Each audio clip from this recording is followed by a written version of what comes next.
Good morning. Welcome to Unity of San Leandro. We are coming together online to, to just be united in that commonality of worshiping. Our daily word today. This is, oh my goodness, it is July 16th. The word is reflection. I am reading from my trusty computer. I download the daily word. I have a daily word app.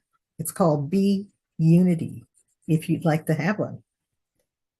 You can go to unity.org, look for BE Unity, and you can download it.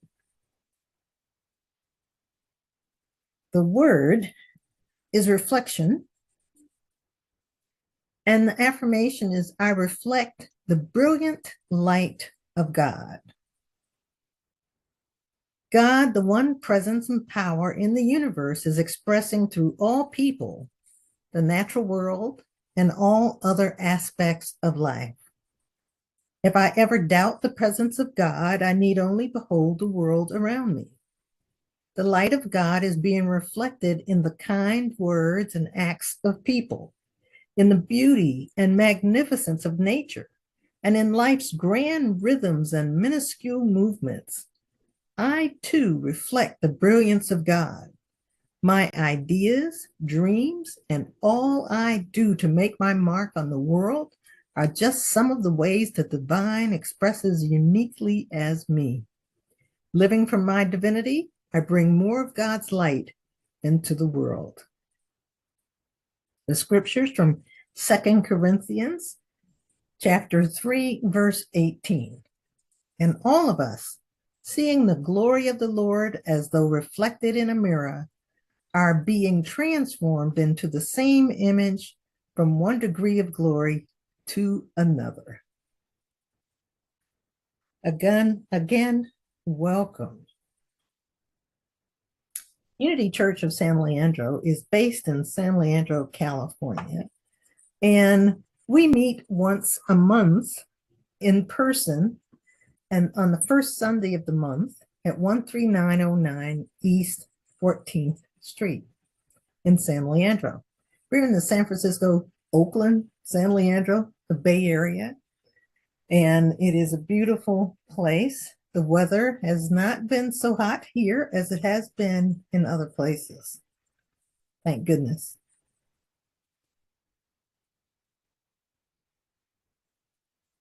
Our daily word is published by Unity, and it was Unity School of Christianity, which is now known as Unity World Headquarters.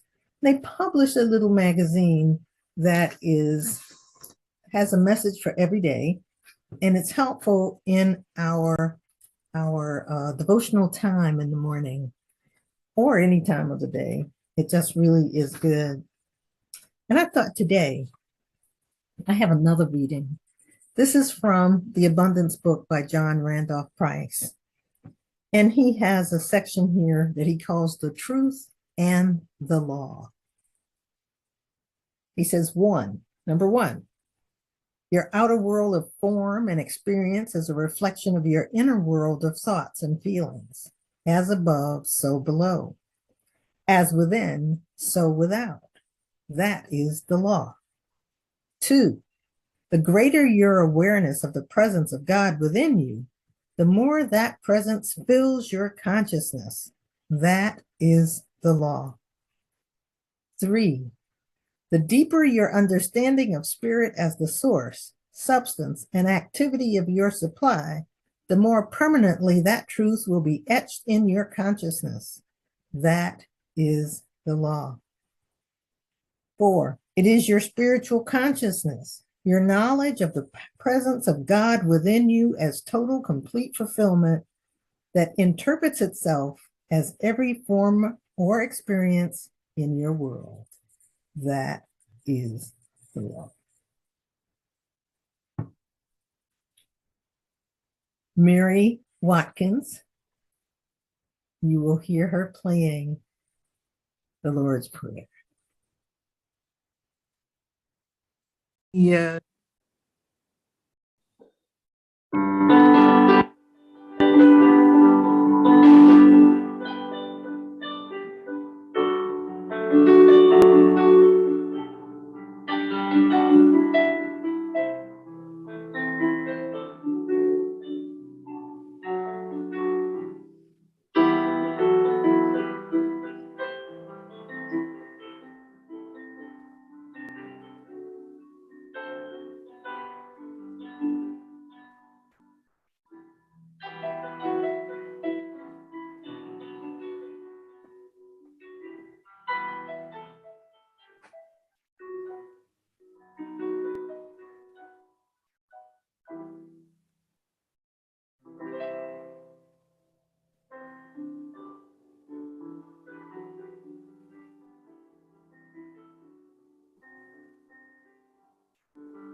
This morning, we have the Reverend Toni Baim speaking.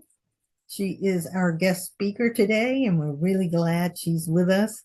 She is she was one of my instructors also at Unity School when I was in ministerial school. So I am Diana McDaniel, Unity Minister, and I am the Senior Minister at Unity Church of San Leandro. And I'm glad you're here. I'm glad Toni's speaking this morning, and I think you will enjoy her. Have a great day. I'll see you a little bit later.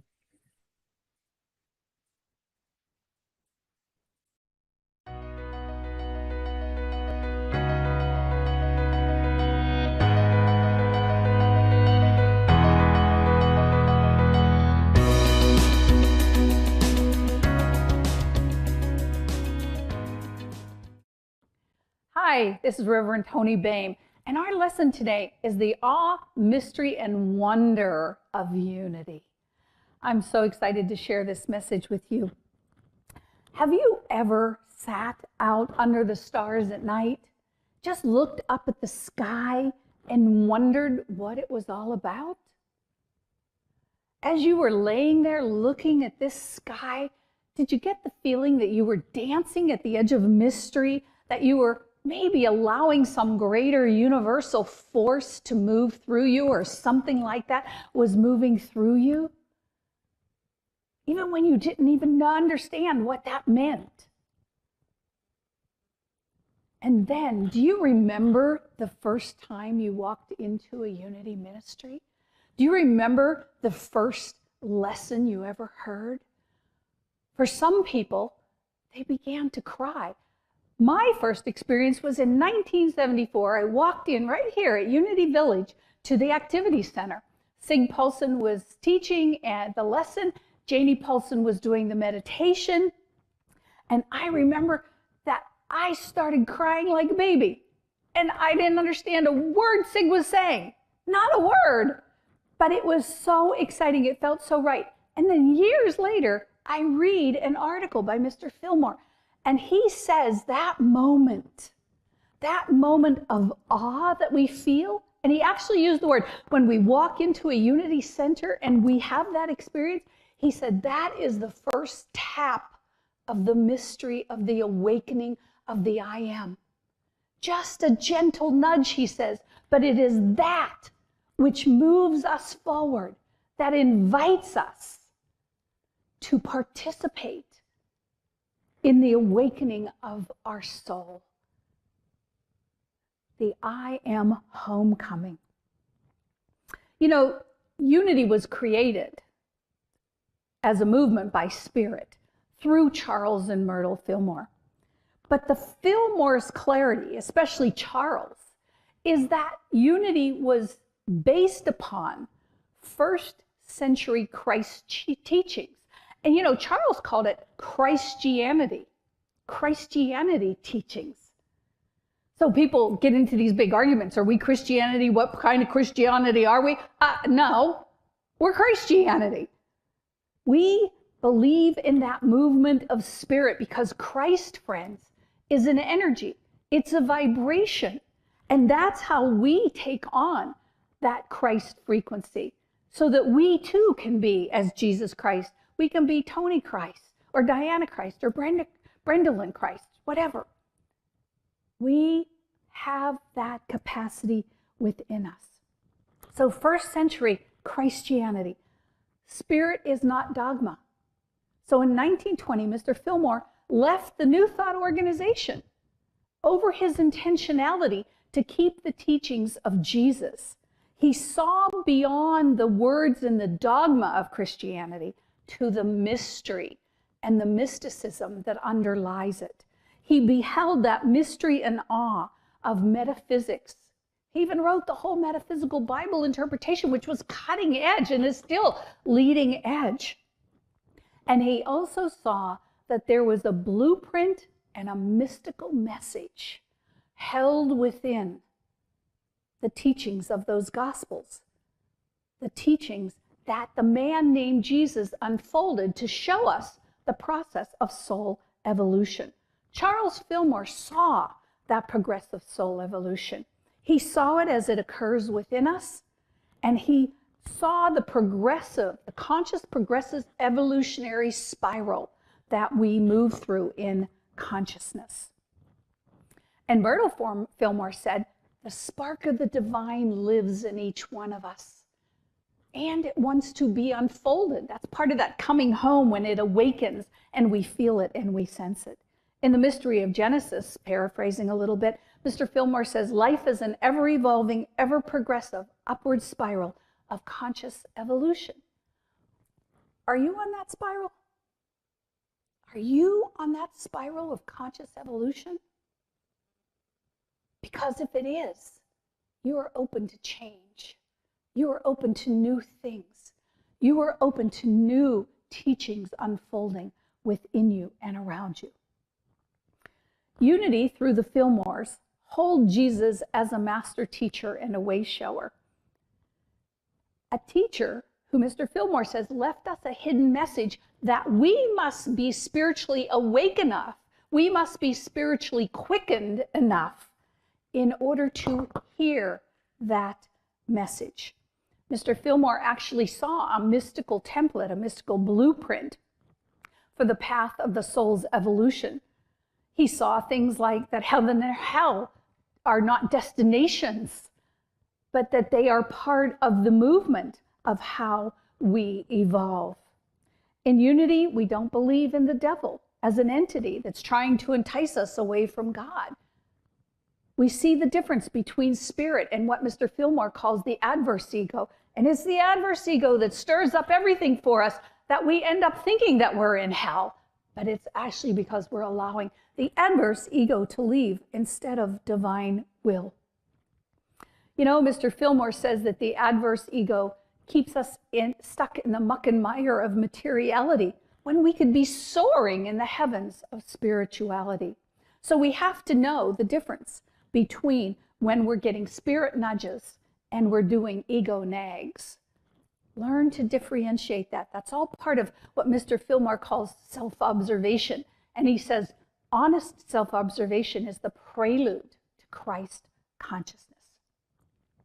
So, you know, there are in Jesus's teachings, and the Fillmore saw this very clearly, 7 major themes. And I just want to run through those themes this morning for us as to, for me, these are the underlying themes of what unity stands on.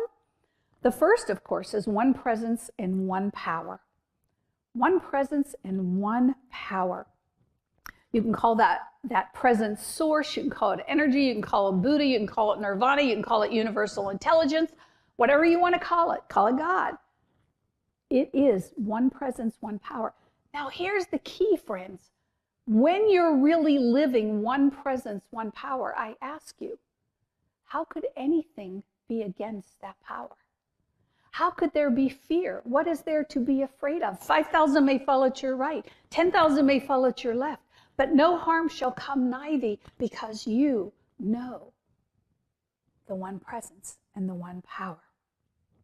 So that is part of that teaching of one presence, one power that we unfold into.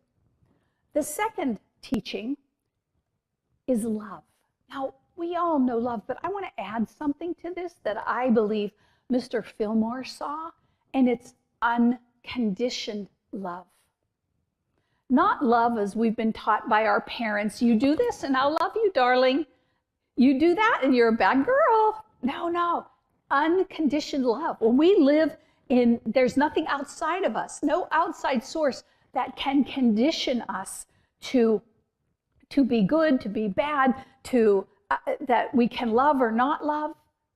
Because in unconditioned love, we live in a state of harmonic resonance. We live in balance. And when we live in balance and when we live in harmonic resonance, friends, we're not judging, we're not attached to anything, and we don't resist anything. We stand back and we go, oh, this is interesting. Look what's happening around me. This is interesting.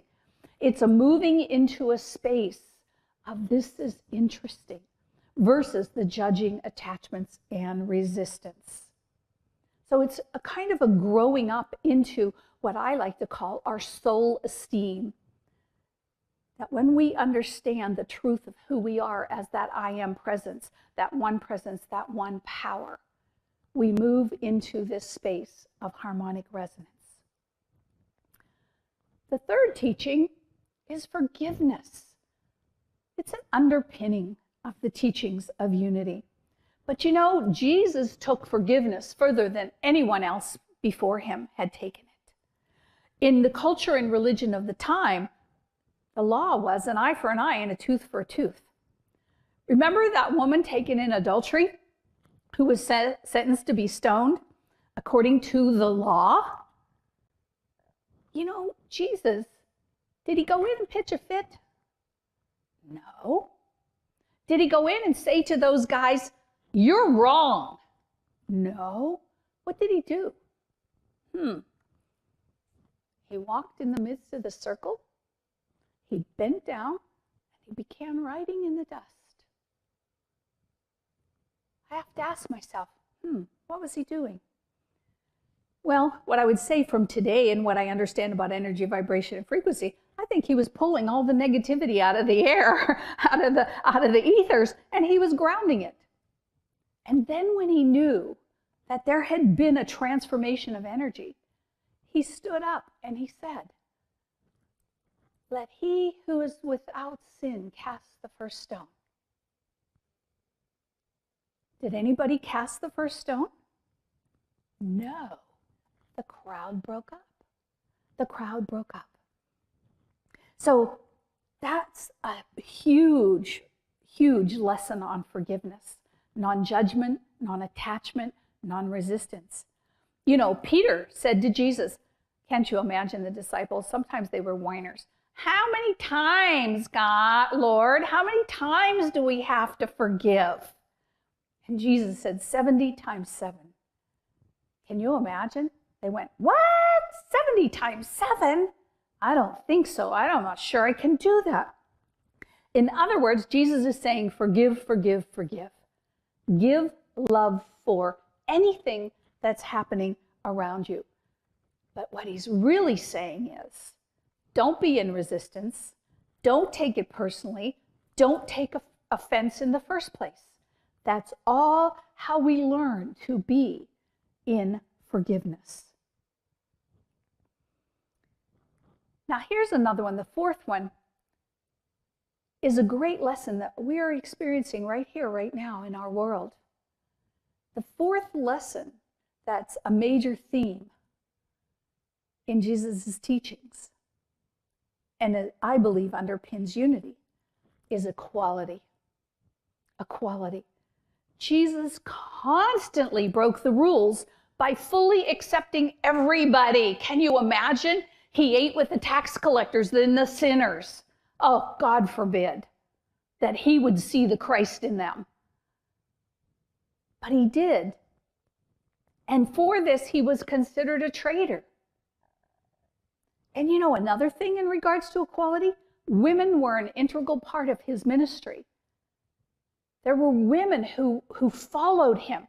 We all know that in the Nag Hammadi library, those of us who've read it, we know in the Nag Hammadi library, in the Gospel of Thomas, he talks about Mary Magdalene being the one that is the receiver, the true receiver of the message. He met the Samaritan woman at the well, and he spoke with her. And that's a whole nother lesson. Jesus was accepting. Jesus was accepting. He stood for equality. And the Pharisee in the Good Samaritan asked him, define your neighbor, Jesus, define your neighbor. And he said that the Samaritan who cared for the Jewish man was the truest neighbor, because you see, Jews did not associate with Samaritans. But Jesus said, this is my truest neighbor, not the rabbi or the Jewish holishman who passed by this dying victim, but that good Samaritan who stopped to help. You know, several years ago, I was in Hawaii teaching classes for Unity, and the people in Hawaii, the board, took me out to dinner. We're walking down the street, and I was teaching similar things of this lesson there. And we're come to this restaurant, a very fancy restaurant, so we were all dressed up. And outside the restaurant was a homeless man. And out of the blue, this homeless man comes up to me, dirty, raggy, and he says, "Oh, miss, you're so kind." He said, "Can I have a hug?"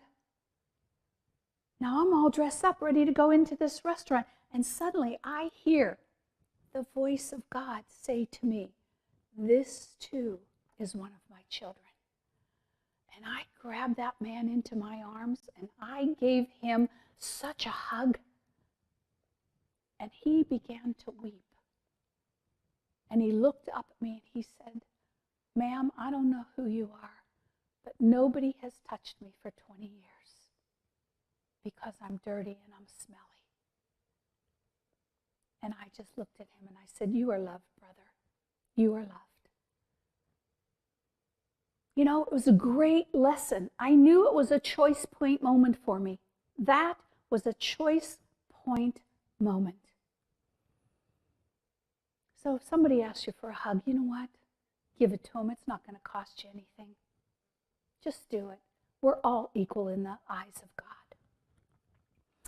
So the next underpinning of unity, and we know this because it's how it's founded, is healing.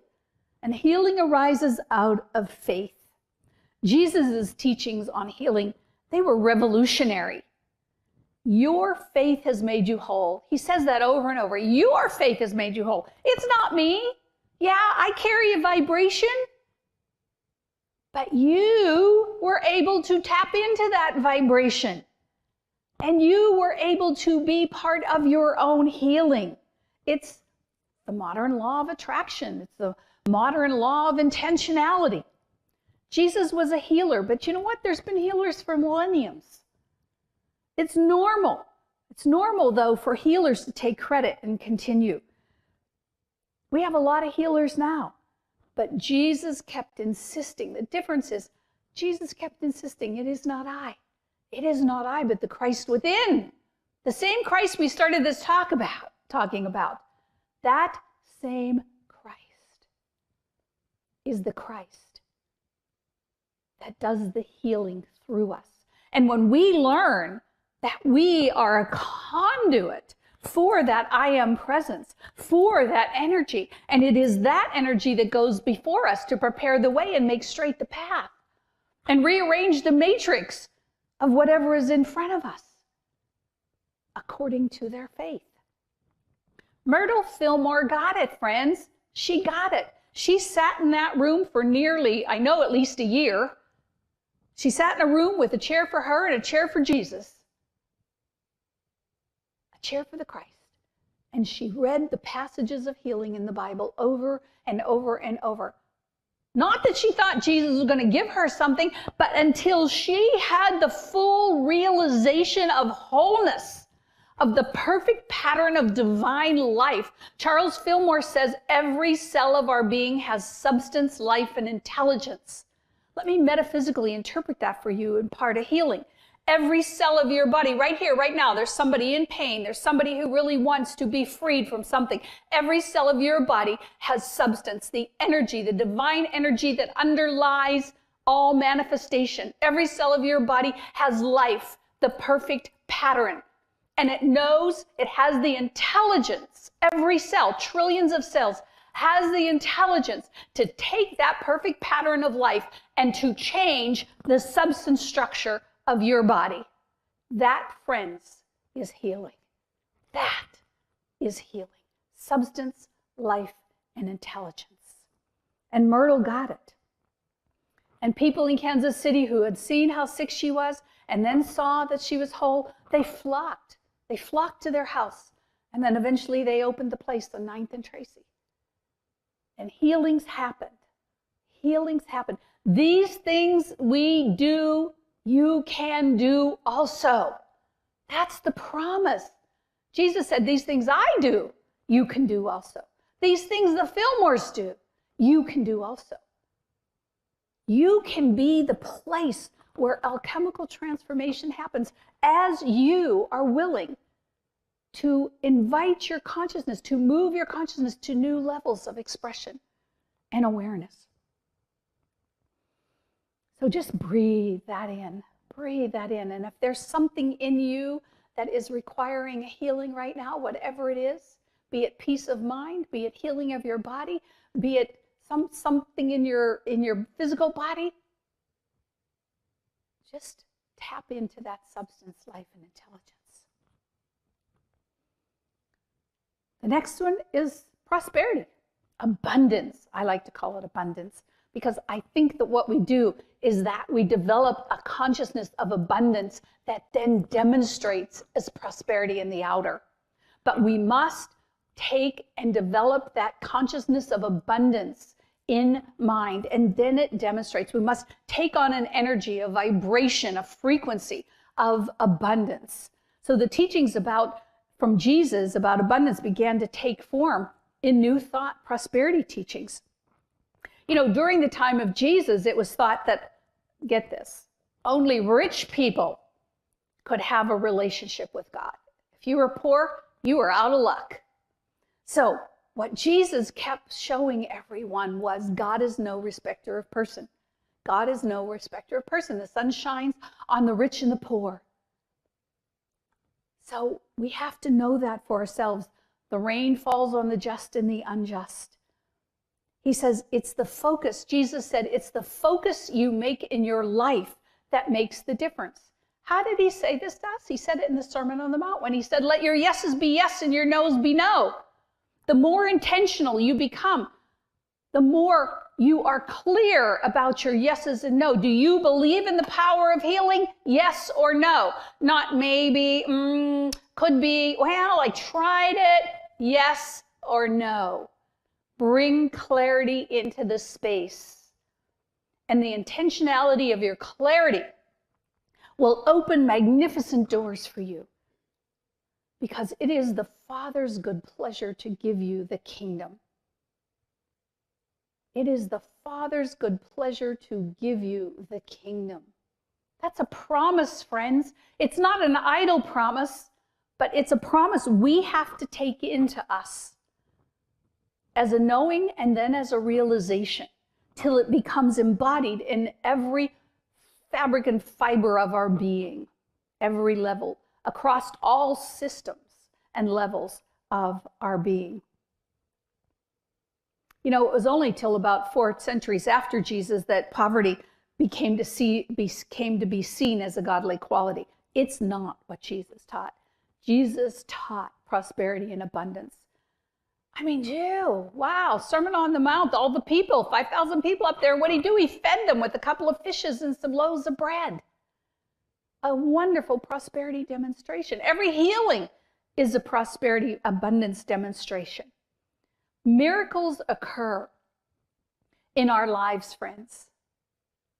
Miracles occur in our lives as we are willing to be open to them. Remember that. I want to just share a little story here about tithing, because I found Unity in 1974.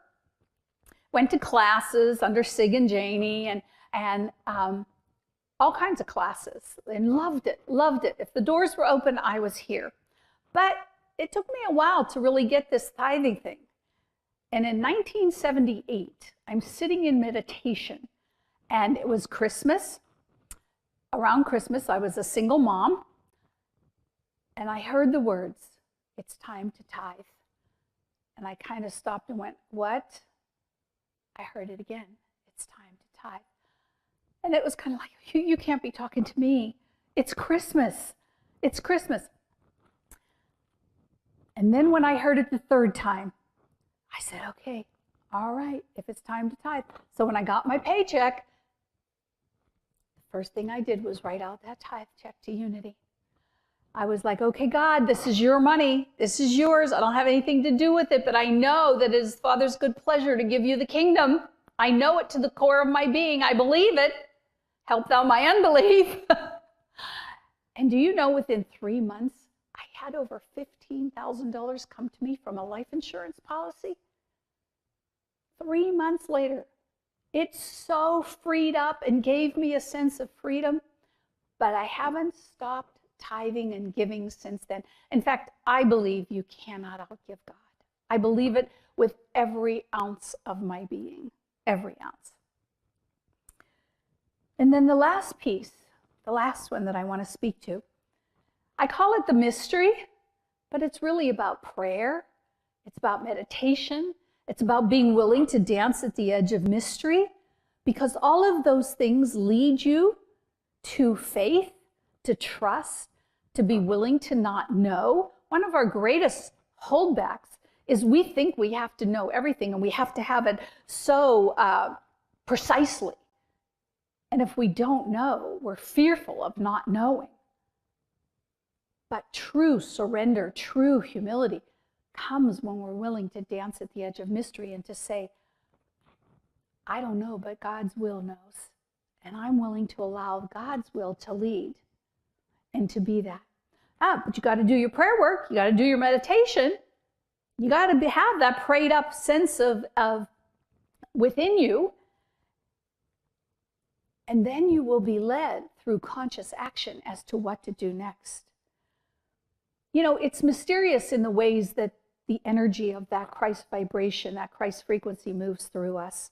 That spirit, that essence flows through us and invites us. It gives us nudges. It's embedded intuition in us. And it invites all types of things to happen. I call this capacity of the mystery of that prayer, meditation, the unknown. I call the things that happen from it, I call them synchro divinities, synchro divine events. And what that means is I wrote a book about it actually, is that when you are in alignment with the universe goes before you, truly to prepare the way, to throw open the windows of heaven, and to have magical, mystical things happen to you that you could have never created. The right people, the right place, the right this, the right that. It all comes before you. And you go, well, how did that happen?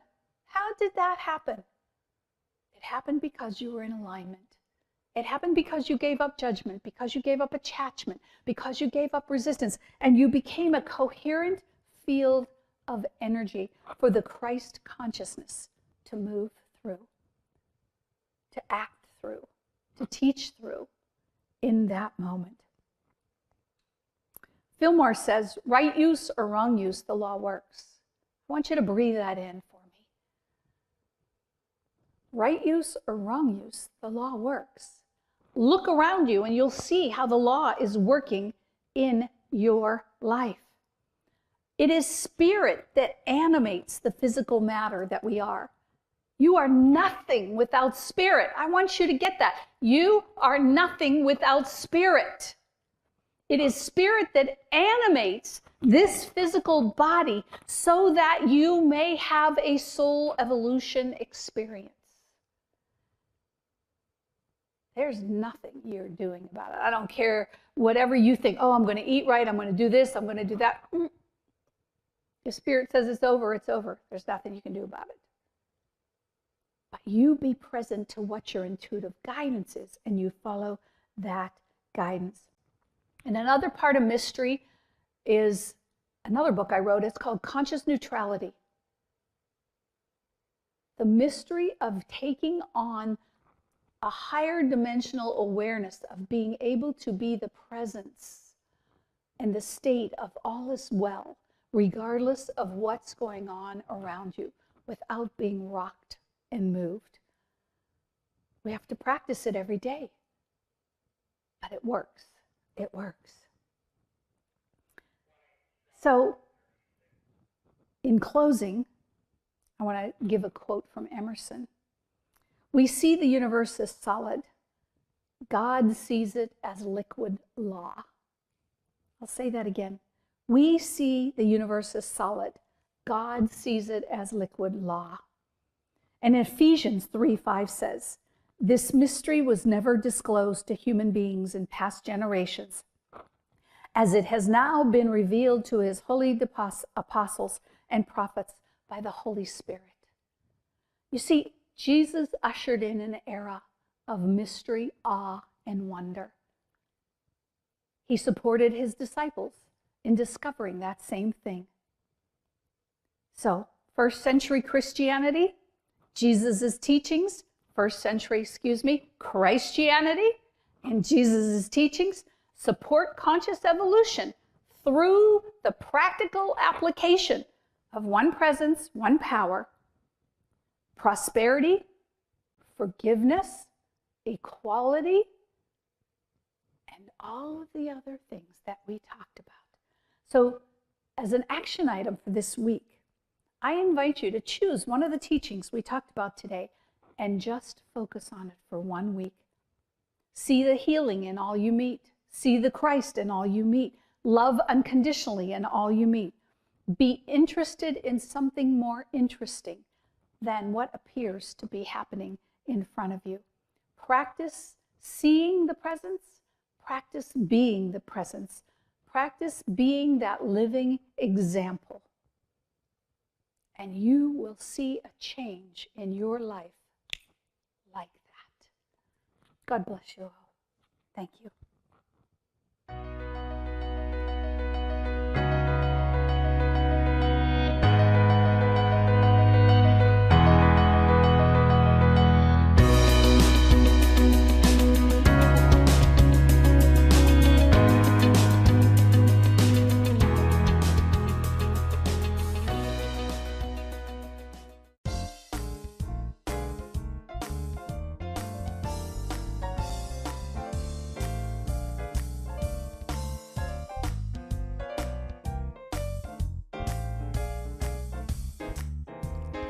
This little light of mine, I'm gonna let it shine. This little light of mine, I'm gonna let it shine. This little light of mine, I'm gonna let it shine. Let it shine, let it shine, let it shine. Everywhere I go, I'm gonna let it shine. Well, everywhere I go, I'm gonna let it shine. Everywhere I go, I'm gonna let it shine. Let it shine, let it shine.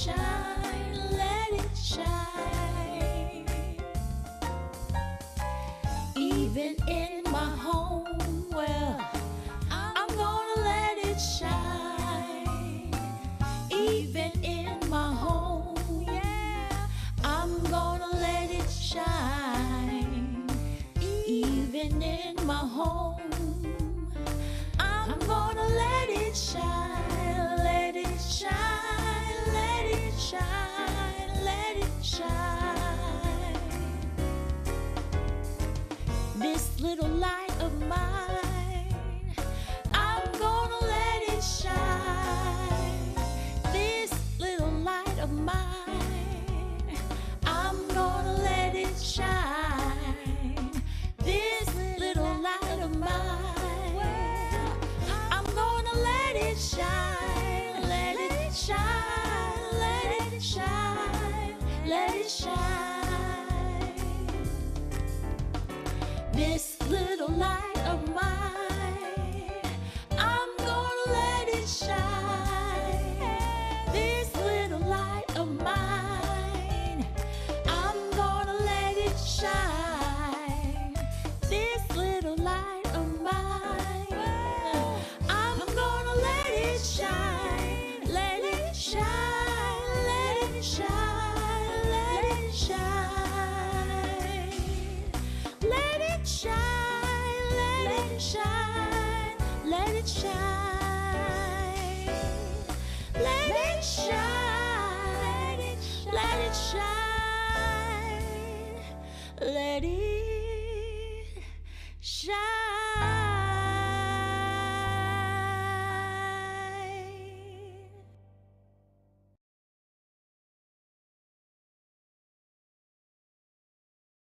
Well, I hope that was enjoyable. I love Tony Dane.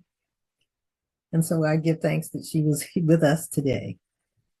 And it's that time now that we accept love offerings and we appreciate all the gifts you give, whether it's, excuse me, the love offering of a positive thought or prayer or financial gift.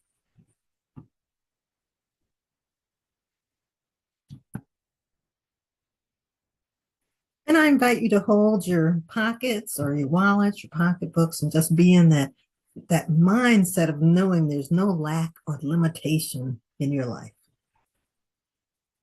Our offering blessing goes like this. Divine love flowing through me blesses and multiplies all the good I am and have, and all the good I give and receive. I am grateful. So we give thanks. We are open and receptive to our good. I like to think of us as magnets for our good. And so we give thanks for all the gifts and your generosity. You can go to unitysanleandro.org. There's a donate button on that website. It goes directly into the church's coffers. And we are grateful. For our announcements, we have after this service at 12 noon, we have a virtual coffee hour. You can go to unitysanleandro.org, click on the coffee cup. It'll bring you right into our virtual coffee hour. And we're there for an hour. You can come for a minute or stay for the whole hour. And it is 12 noon Pacific time. On Tuesdays, we have a prosperity class, a prosperity group, and it is really a good one. And so we invite you to join us on that and come into that same on the website, unitysanleandro.org, and click on the coffee cup. It'll bring you into our Zoom class on Tuesday mornings at 9 a.m. And on Wednesdays, we have Mastermind Prayer. It's 30 minutes, 6:30 to 7. And it's a good group too. So we invite you to join us on Wednesday evenings. Go to the same coffee cup, click on it at unitysanleandro.org. On the first Sundays of the month, we are meeting and gathering together at 13909 East 14th Street. It is the San Leandro Senior Community Center, lovely facility, great parking, and it is We invite you to join us at 12:12 p.m. On the first Sundays, we meet at 12:12, and on the rest of the Sundays, we're at 11:11. So we invite you to continue to worship with us. So let's remember that the light of God surrounds us, and the love of God enfolds us. The power of God protects us, and the presence of God watches over us. Wherever we are, God is, and all is well. Have a great week. Let there be peace on earth, and let it begin with me.